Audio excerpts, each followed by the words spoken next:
நம் ஆண்டவராகிய இயேசு கிறிஸ்துவின் நாமத்தினால் உங்கள் யாவருக்கும் என் ஸ்தோத்திரங்கள். அவர் தாமே தமது சரீரத்தில் நம்முடைய பாவங்களை சிலுவையின் மேல் சுமந்தார். அவருடைய தழும்புகளால் குணமானீர்கள். இந்த 2023ஆம் ஆண்டு புனித வெள்ளி தியான ஆராதனையில் நாம் தியானிக்க எடுத்துள்ள வார்த்தை ஆண்டவராகிய இயேசு கிறிஸ்து சிலுவையில் மொழிந்த 4ஆம் திருவார்த்தை. எடுத்துக்கொள்வோம். மத்தேயு 27:45-46 வசனம். எடுத்தவர்கள் எனக்காக வாசியுங்கள். மத்தேயு 6 மணி நேரம் முதல் 9 மணி நேரம் வரைக்கும் பூமி எங்கும் அந்தகாரம் உண்டாயிற்று. 9 மணி நேரத்தில் இயேசு ஏலி ஏலி லமா சபக்தானி என்று மிகுந்த சத்தமிட்டு கூப்பிட்டார். அதற்கு என் தேவனே ஏன் என்னை கைவிட்டீர் என்று அர்த்தமாம். நாம் கண்களை மூடி ஜெபம் செய்வோம். எங்கள் அன்பின் ஆண்டவரே, இந்த புனித வெள்ளி தியான ஆராதனைக்காக உமக்கு நன்றி ஆண்டவரே. இந்த வேளையிலும் கூட எங்களை இங்கு கூட்டி சேர்த்தீரே சுவாமி, அதற்கு நன்றி ஐயா. எங்களுக்காக நீர் ரத்தம் சிந்தினீர் சுவாமி, எங்கள் பாவங்களுக்காக நீர் சிலுவையில் அறையப்பட்டீர் சுவாமி. எங்கள் பாவங்களை எங்களுக்கு உணர்த்தும் ஆண்டவரே. எங்கள் பாவங்களிலிருந்து விடுபட்டு உம்முடைய பிள்ளையாக உமக்காக வாழ வளர நீர் கிருபை அருளும் சுவாமி. இன்று நீர் கொடுக்க போறும் இந்த வார்த்தைக்காக நன்றி ஆண்டவரே. ஆண்டவராக இயேசு கிறிஸ்துவின் மூலம் கேட்கிறோம் நல்ல பிதாவே, ஆமென். நம் ஆண்டவராகிய இயேசு கிறிஸ்து சிலுவையில் மொழிந்த இந்த 4ஆம் திருவார்த்தை மீண்டும் ஒரு முறை பார்ப்போம். என் தேவனே ஏன் என்னை கைவிட்டீர்?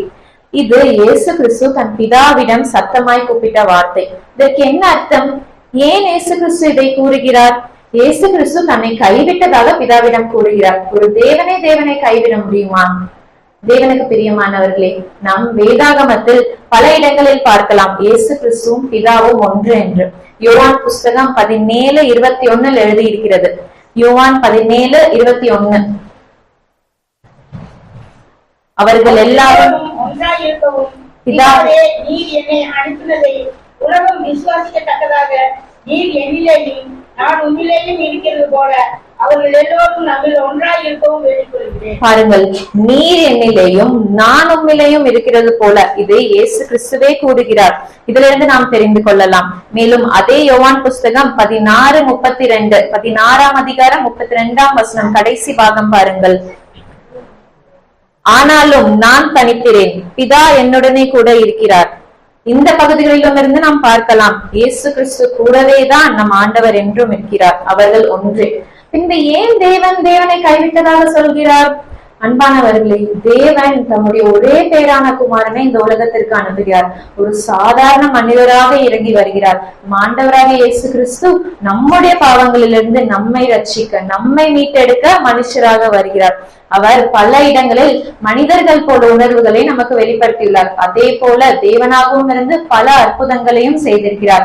அவர் மனிதராக இருந்து கோபப்பட்டிருக்கிறார், தாகமாய் இருந்திருக்கிறார், பசியா இருந்திருக்கிறார், கண்ணீர் விட்டிருக்கிறார்.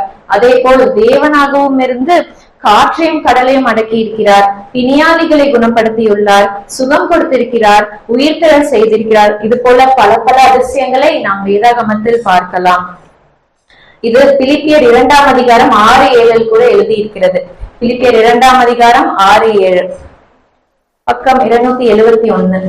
அவர் தேவனுடைய ரூபமாய் இருந்தும் தேவனுக்கு சமமாய் இருப்பதை கொடையான பொருளாய் எண்ணாமல் தம்மை தாமே வெறுமையாக்கி அடிமையின் ரூபம் எடுத்து மனுஷ சாயலானார். பாருங்கள், அவர் தேவனுடைய ரூபமாய் இருந்தால், ஆனால் அவர் அடிமையின் ரூபம் எடுத்து மனுஷ சாயலானார், நம்மை போல் ஒருவர் ஆனார். இதன் மூலம் நாம் அறியலாம் நம் ஆண்டவராக இயேசு கிறிஸ்துவும் பிதாவும் ஒன்று. இப்பொழுது நாம் இயேசு கிறிஸ்து சிலுவையில் மொழிந்த முதல் 4 வார்த்தைகளை பார்ப்போம். பிதாவே இவர்களுக்கு மன்னியும், இன்றைக்கு நீ என்னோட கூட பரதேசியில் இருப்பாய், அதோ உன் மகன், அதோ உன் தாய். என் தேவனே ஏன் என்னை கைவிட்டீர்? பாருங்கள், முதல் 3 வார்த்தைகளில் நாம் பார்க்கலாம் இயேசு கிறிஸ்து தேவனாய் பேசுகிறார், தேவனுடைய வல்லமையுடன் பேசுகிறார். ஆனால் இந்த 4ஆம் வார்த்தையில் பாருங்கள், அவர் ஒரு சாதாரண மனிதனை போல என் தேவனே ஏன் என்னை கைவிட்டீர் என்று கூறுகிறார். அவரிடம் அந்த வல்லமை இல்லை. இந்த வார்த்தையில் ஒரு மனிதராக அலறுகிறார், நம்மளை போல் ஒரு அங்கலாய்ப்புடன் கதறுகிறார். தன்னை தேவன் கைவிட்டாரோ என்ற ஏக்கத்தில் இருக்கிறார். தேவனுக்கு அன்பானவர்களே, இயேசு கிறிஸ்து கூறிய இந்த வார்த்தை நம் வாழ்வில் அநேக காரியங்களை நமக்கு உணர்த்தும். நம் வாழ்வில் நாம் அநேக முறை இந்த வார்த்தையை ஆண்டவரிடம் கூறுவோம். நம்மளுக்கு வாழ்க்கையில ஏதாவது பிரச்சனை வந்துருச்சுன்னா, ஏதோ கஷ்டங்கள், தோல்விகள், இழப்புகள், அவமானம் வந்துருச்சுன்னா என்னங்க பண்ணுவோம்? இசப்பா என்னை கைவிட்டுட்டீங்களா, நான் இது கேட்டேன், நான் அது கேட்டேன், நீங்க எனக்கு எதுவும் கொடுக்கல அப்படிங்கிற ஒரு ஏமாற்றம் நம்மளுக்கு வந்துருங்க. தேவன் ஏங்க நம்மளை கைவிட்டார்? தேவன் எதுக்கு நம்மளை காக்க வைக்கிறார்? தேவனுக்கு அன்பானவர்களே, நாம் செய்யும் பாவங்களினால் ஆண்டவர் நம்மை ரட்சிக்க காத்திருக்கிறாருங்க. நாம் கேட்கும் காரியங்கள் அனைத்தையும் செய்ய காத்திருக்கிறார். நம் பாவங்கள் தான் அவரிடம் இருந்து நம்மை விலக்குகிறது. ஏசாயா தீர்க்கதரிசி இது அழகாக கூறுகிறார். எடுத்துக்கொள்ளுங்கள், ஏசாயா 59:1-2.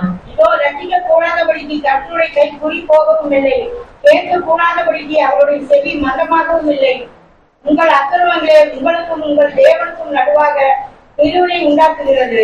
உங்கள் பாவங்களே அவர் உங்களுக்கு செவிப்படாதபடிக்கு அவருடைய முகத்தை உங்களுக்கு மறைக்கிறது. பாருங்கள், அவருடைய கை குறுகி போகவும் இல்லை, அவருடைய செவி மந்தமாகவும் இல்லை. நம்முடைய அக்கிரமங்கள், நம்முடைய பாவங்கள் தான் அந்த பிரிவினை உண்டாக்குகிறது. சரி, நம் பாவம் தான் என்ன? நம்ம அறிந்து செய்கிறோமா இல்ல அறியாமல் செய்கிறோமா? அதையும் அவரே கூறுகிறார் அடுத்த வசனங்களில். 3-4 பாருங்கள். உங்கள் விரல்கள் அக்கிரமத்தாலும் கைப்பற்றிருக்கிறது, உங்கள் உதடுகள் பொய்யை பேசி, உங்கள் நாவு நியாயத்தை வசனிக்கிறது. நீதியை தேடுகிறவனும் இல்லை, சத்தியத்தின்படி வழக்காடுகிறவனும் இல்லை. மாயையை நம்பி அபத்தமானதை பேசுகிறார்கள், தீமையை கற்பந்தெடுத்து அக்கிரமத்தை பெறுகிறார்கள். பாருங்கள், நம் உதடுதான் போய் பேசுகிறது, நம் நாவுதான் நியாயக்கேட்டை வசனிக்கிறது, நாம் தான் மாயையை நம்புகிறோம். இது போல எத்தனை பாவங்களை நாம் செய்கிறோம். இதுவேதான் அவர் முகத்தை நம்மிடம் இருந்து மறைக்கிறது. மக்களை, நாம் நம் பாவங்களிலிருந்து விலக விலக கர்த்தர் நம்மிடம் வருவார். நாம் அவரை பற்றி கொண்டோமானால் அவரும் நம்மை கைவிடவே மாட்டார். நண்பர்களே, நாம் பாவத்தினால் மட்டுமல்ல, வேறு எதனால் தேவன் நம்மை கைவிடுகிறார்? நம் விசுவாசம். நம் விசுவாசத்தை அதிகரிக்க வேண்டும் என்றே அவர் நம்மை காத்திருக்க வைக்கிறார். எடுத்து வாசியுங்கள், யாக்கோபு 1:6. யாக்கோபு 1:6, பக்கம் 312. ஆனாலும் அவன் எவ்வளவாகிலும் சந்தேகப்படாமல் விசுவாசத்தோடு கேட்க கடவான். சந்தேகப்படுகிறவன் காற்றினால் அடிபட்டு அலைகிற கடலின் அலைக்கோப்பாய் இருக்கிறான். அன்பானவர்களே, நாம் விசுவாசத்தை அதிகரிக்க வேண்டும். சந்தேகப்படாமல் விசுவாசித்து கேட்க வேண்டும். நாம் சந்தேகப்பட்டோமானால் நாம் அடிபட்ட அலைகிற கடலை போல் இருக்கிறோமாம். எபிரேயர் 11:6 கூறுகிறது, விசுவாசம் இல்லாமல் தேவனுக்கு பிரியமா இருப்பது கூடாத காரியம்ங்க. விசுவாசம் இல்லாமல் தேவனுக்கு பிரியமா இருப்பது கூடாத காரியம். நண்பர்களே, நாம் அதிகமாய் விசுவாசித்தோம் ஆனால் தேவனிடத்தில் சேருகிறவர்களாக இருக்கிறோம். நம் சுய புத்தியை விட நம் தேவனிடத்தில் வைக்கும் நம்பிக்கை தான் அதிகமாக இருக்க வேண்டும். அதற்காக தான் கர்த்தர் நம்மை காத்திருக்க வைக்கிறார். நீதிமொழிகள் புஸ்தகத்தில் சாலமோன் ராஜா இதை அழகாக கூறுகிறார். நீதிமொழிகள் 3:5-6 பார்ப்போமா? நீதிமொழிகள் 3:5-6. உன் சுயபுத்தியின் மேல் சாயாமல் உன் முழு இதயத்தோடு கர்த்தரில் நம்பிக்கையாய் இருந்து உன் வழிகளில் எல்லாம் அவரை நினைத்துக்கொள், அப்பொழுது அவர் உன் காரியங்களை செவ்வாய்ப்படுத்துவார். பார்த்தீங்களா? நம் சுயபுத்தியின் மேல் நாம் சாயக்கூடாது. நம் முழு இதயத்தோடும் கர்த்தரில் நம்பிக்கையாய் இருக்க வேண்டும். அப்படி நம் முழு மனதோடு விசுவாசம் இருக்கதான், அதை கற்றுக் கொடுக்கதான் நம்மளுக்கு காத்திருக்க வைக்கிறார் நம் தேவன். மூன்றாவதாக, அவர் ஏன் நம்மை கைவிட வேண்டும்? நம் ஜெபத்தின் குறைபாடால். அன்பானவர்களே, கர்த்தர் நம்ம கேட்கும் காரியத்தை நம்மளுக்கு கொடுக்கலைங்க, நம்மள வெயிட் பண்ண வைக்கிறாரு, காத்திருக்க வைக்கிறாரு. அப்ப நம்ம என்னங்க பண்றோம்? அந்த ஏமாற்றத்தை நம்ம எப்படிங்க கையாளுறோம்? உடனே தேவனிடம் நம்ம கோபப்படுறோமா? சர்ச்சுக்கு வராம விட்டுறோமா? ஜெபிக்காம விட்டுறோமா? தேவ பக்தியை மறந்துடுறோமா? இந்த மாதிரி இக்கட்டான சூழ்நிலை நம்ம என்னங்க பண்ணணும்? ஜெபத்தில் உறுதியாய் தரித்திருக்க வேண்டுங்க. பிலிப்பியர் 4:6-7 பாருங்க. எல்லாருக்கும் தெரிஞ்ச வசனம். பிலிப்பியர் 4:6-7. நீங்கள் ஒன்றுக்கு கவலைப்படாமல் எல்லாவற்றையும் குறித்து விண்ணப்பங்களை ஸ்தோத்திரத்தோடு கூடிய ஜெபத்தினாலும் வேண்டுதலினாலும் தேவனை தெரியப்படுத்துங்கள்.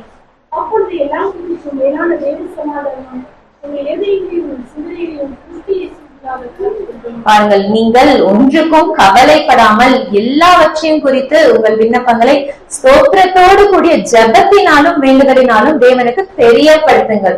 அப்பொழுது எல்லா புத்திக்கும் மேலான தேவ சமாதானம் உங்கள் இருதயங்களை, உங்கள் சிந்தைகளையும் கிறிஸ்து இயேசுவுக்குள்ளாக காத்துக்கொள்ளும். ஜெபம் ஜெபமே ஜெயங்க.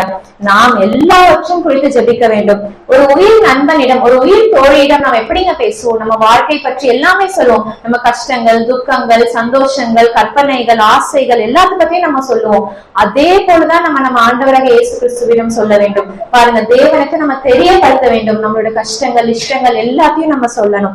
ஒவ்வொரு உணர்வையும் வெளிப்படுத்தவே அவர் நம்மிடம் ஆசைப்படுகிறார். வில்லியம் ஷேக்ஸ்பியர் கூறுகிறார், ஜெபிக்க கற்றுக்கொண்டவன் பரிசுத்த வாழ்வின் ரகசியத்தை அறிந்து அனுபவிக்கிறான். ஜெபிக்க கற்றுக்கொண்டவன் பரிசுத்த வாழ்வின் ரகசியத்தை அறிந்து அனுபவிக்கிறான். நம் வேதாகமத்துல ரோமர் 12:12 நமக்கு எல்லாம் பிடிச்ச வசனம். ரோமர் 12:12 பக்கம் 221. நம்பிக்கையில் சந்தோஷமாயிருங்கள், உபத்திரவத்தில் பொறுமையாயிருங்கள், ஜெபத்தில் உறுதியாய் தரித்திருங்கள். உபத்திரவத்துல எப்படிங்க இருக்கணும்? பொறுமையாய்தான் இருக்கணும், காத்திருக்கதான் வேண்டும். ஜெபத்தில் உறுதியாய்தான் நாம் இருக்க வேண்டும், மாறக்கூடாது. ரோமர்களுக்கு இதை கூறிய பவுல் அப்போஸ்தலர் கொலோசியருக்கு என்ன சொல்றாரு பாருங்களேன். கொலோசியர் 4ஆம் அதிகாரம் 2ஆம் வசனம் பக்கம் 278. கொலோசியர் 4:2 பாருங்கள், இடைவிடாமல் ஜெபம் பண்ண வேண்டும், ஸ்தோத்திரத்துடன் ஜெபத்தில் வைத்திருக்க வேண்டும். முன்னாடி ஜெபத்தில் உறுதியாய் தரித்திருக்க சொல்லியிருக்காரு, இங்க இடைவிடாமல் ஜெபம் பண்ண சொல்றாரு.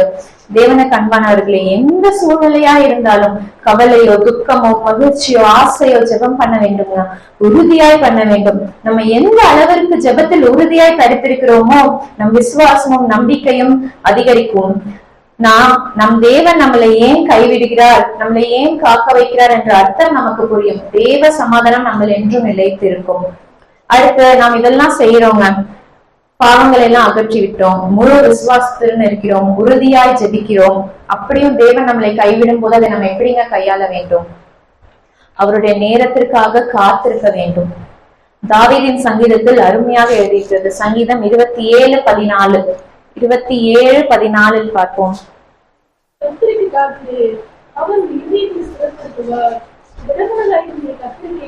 கர்த்தருக்கு காத்திரு, அவருடைய இருதயத்தை ஸ்திரப்படுத்துவார். திடமனதாயிரு, கர்த்தருக்கே காத்திரு. தேவனுக்கு அன்பானவர்களே, கர்த்தருக்கு காத்திருப்பது நம்மளுக்கு மிகப்பெரிய பலனை தருங்க. நம்மளை அவர் ஸ்திரப்படுத்துவார். நாம் திடமனதா இருந்து காத்திருக்கவே அவர் நமக்கு ஆசைப்படுகிறார். ஏசாயா 30:18 கடைசி பாகம் எழுதியிருக்கிறது. ஏசாயா 30:18 கடைசி பாகம். கர்த்தர் நீதி செய்கிற தேவன், அவருக்கு காத்திருக்கிற அனைவரும் பாக்கியவான்கள். நாம் பாக்கியவான்களாக இருக்கவே இங்கு அழைக்கப்படுகிறோம். சரி, இந்த காத்திருப்பது என்றால் என்னன்னா, காத்திருப்பது நண்பர்களே, கர்த்தரை கண்மூடித்தனமாக நம்ப வேண்டும். நமக்கு தெரியாத காரியங்கள் அவருக்கு தெரியும் என்றும், நம் பார்க்காத எதிர்காலத்தில் நமக்கு தெரியாத அறியாத காரியங்களை அவர் பார்த்து கொள்வார் என்ற நம்பிக்கை, கண்மூடித்தனமான நம்பிக்கை, அதுதான் காத்திருப்பது. நம்ம காத்திருக்கும் போது ஏமாற்றம் அடைந்த நம் மனதை அவர் ஆசிர்வதிப்பார். யோகுவை பத்தி நம்ம எல்லாத்துக்கும் தெரியுங்க. யோகு எல்லாத்தையும் இழந்துட்டாருங்க, அவர்கிட்ட ஒண்ணுமே இல்லை. ஆனா அவர் என்ன பண்ணாரு? நம்பிக்கையோடு கர்த்தருக்காக காத்திருந்தார். அந்த நம்பிக்கை வீணும் போகல. அவருக்கு கர்த்தர் 2 மடங்கு அதிகமான ஆசீர்வாதத்தை பொழிந்தார். அது போல ஒரு நம்பிக்கையோடு இருக்க காத்திருத்தல்தான் கடவுள் நம்மிடம் என்று எதிர்பார்க்கிறார். எடுத்து பார்ப்போம். ஏசாயா 40:31 40:31. கர்த்தருக்கு காத்திருக்கிறவர்களோ புதுபலன் அடைந்து கழுகுகளை போல செட்டைகளை அடித்து எழும்புவார்கள். அவர்கள் ஓடினாலும் இலைப்படையார்கள், நடந்தாலும் சோர்ந்து போகார்கள். நம்ம எல்லாத்துக்கும் தெரிந்த பறவைங்க இந்த கழுகு. நம்ம ஆங்கிலத்துல ஈகிள்னு சொல்லுவோம். இந்த ஈகிள் பாத்தீங்கன்னா அதுக்கு ஒரு டிஃப்ரெண்டான ஒரு கேரக்டர் இருக்குங்க. அது மேல மலைகளில போய்தான் அதோட கூட்டை கட்டுமா. ஆனா மலை மேல போச்சுன்னா புயல் மழையெல்லாம் வந்தா அது கூட்டுக்குதான் பிரச்சனை. ஆனா அந்த கழுகு என்ன பண்ணுமா, அதுக்கு ரொம்ப ஆசையா அந்த புயலோட காற்றை விட அதிகமா ஹைட்டா பறக்கணும்னு ஆசையா அதோட கோலாக அது பயன்படுத்தி மேல மேல பறந்து புயலுக்கு மேல பறக்குமா இந்த கழுகு. இந்த கழுகுகளை போலதான் நம்ம உயர்த்த வேண்டும் என்று ஆசைப்படுகிறார் நம் தேவன். அதை போல் பறக்கதான் நம்மை காத்திருக்க செய்கிறார் நம் தேவன். நாம் ஓடினாலும் இலைப்படைய மாட்டோம், நடந்தாலும் சோர்ந்து போக மாட்டோம். இதைத்தான் என்று எதிர்பார்க்கிறார் நம் தேவன். இந்த தியான வேளையிலும் கூட கர்த்தர் நம்மை கைவிட்டாரோ என்ற ஏமாற்றமும் மனக்குழப்பமும் நமக்கு வேண்டாம். நண்பர்களே, இன்று ஆண்டவராக இயேசு கிறிஸ்து நமக்கு சிலுவையில் மொழிந்த இந்த 4ஆம் திருவார்த்தை, என் தேவனே ஏன் என்னை கைவிட்டீர் என்ற வார்த்தையில் நமக்கு ஒரு அழகான பாடத்தை கற்றுக் கொடுத்துள்ளார். எப்படிப்பட்ட ஒரு சூழ்நிலையா இருந்தாலும் நம் வாழ்வில் அது வரும்போது ஏன் வருகிறது, எதற்காக வருகிறது என்று நாம் அதை புரிந்து கொண்டு நம்முடைய பாவத்திலிருந்து விடுபட்டு முழு மனதோடு விசுவாசித்து அனுதினமும் ஜெபித்து அவருக்காக காத்திருக்கும் போது எந்த சூழ்நிலையா இருந்தாலும் அதை அவர் ஜெயமாய் ஆசீர்வதிப்பார், ஜெயமாய் மாற்றி போடுவார். அப்படி ஒரு ஜெயமான ஆசீர்வாதமான வாழ்க்கையை வாழ ஆண்டவராக இயேசு கிறிஸ்து நமக்கு அருள் புரிவாராக. ஆமென். நாம் கண்களை மூடி ஜெபம் செய்வோம். எங்கள் அன்பின் ஆண்டவரே, இந்த புனித வெள்ளி தியான வேளையில் கூட எங்களுக்கு ஒரு நல்ல பாடம் கற்றுக் கொடுத்தீர் ஆண்டவரே. இதை நாங்கள் எங்கள் மனதில் வைத்து என்றும் உமக்காக ஜெபித்து விசுவாசித்து எங்கள் பாவங்களிலிருந்து விடுபட்டு உமக்காக காத்திருக்க எங்களுக்கு கற்றுக் கொடும் ஆண்டவரே. எங்களுக்கு நீர் இன்னும் மேலும் மேலும் அதிகமாய் கிருபை செய்யும். இயேசு கிறிஸ்துவின் இனிய நாமத்தில் கேட்கிறோம் நல்ல பிதாவே. ஆமென்.